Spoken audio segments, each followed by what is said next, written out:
প্রথমত এটা একটা ইউনিক অডিয়েন্স। আপনি ইচ্ছা করলে এতজন মেধাবী শিক্ষিকা একসাথে পাবেন, ইউনিক অপরচুনিটি। আমি শুনলাম যে আজকে আপনাদের একটা সেশন আছে ওই সম্পর্কে, তো একসাথে আপনাদের প্রত্যেকের বাড়ি বাড়ি আলাদা করে যাওয়া আমার জন্য খুব কঠিন। এই সুযোগটা তাই আমি নিয়েছি। আর অনেস্টলি একটা কথা বলি, আপনারা দাঁড়িয়ে আমাকে সম্মান জানিয়েছেন, কিন্তু সম্মান থেকে আমি বিব্রত হয়েছি বেশি। আপনারা ক্লাসে ঢুকে আমরা দাঁড়াতাম ছোটবেলায়, আমাদের প্র্যাকটিস ঢুকিয়ে রয়ে গেছে। আজকে বাংলাদেশে শিক্ষাটাকে আমরা যে জায়গায় নিয়ে এসেছি, স্কুল লেভেলে কারিকুলার 4 ধরনের।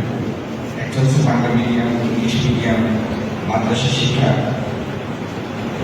এটা মানে কয়েক একটা মেসের মধ্যে দিয়ে আমরা এগিয়ে চলছে। এবং যারা ইংলিশ মিডিয়ামে পড়ে, আমাদের অনেকে ছেলেমেয়ে পড়েছে ইংলিশ মিডিয়ামে পড়ে, তারা মানে kind of A separated society. এটা আমার খুব হার্ড করে। আবার মাদ্রাসায় যে ছেলেটা পড়ে বা মেয়েটা পড়ে, তার কম্পিউটারের অ্যাক্সেস নাই। ও যে পর্যন্ত পড়ে বাইরে আসছে, তার জন্য কলেজ লেভেলে গিয়ে সেম লেভেলে কম্পিট করা একটা এক্সট্রাঅর্ডিনারি মানে ইন্ডিভিজুয়াল এফোর্টের একটা ব্যাপার।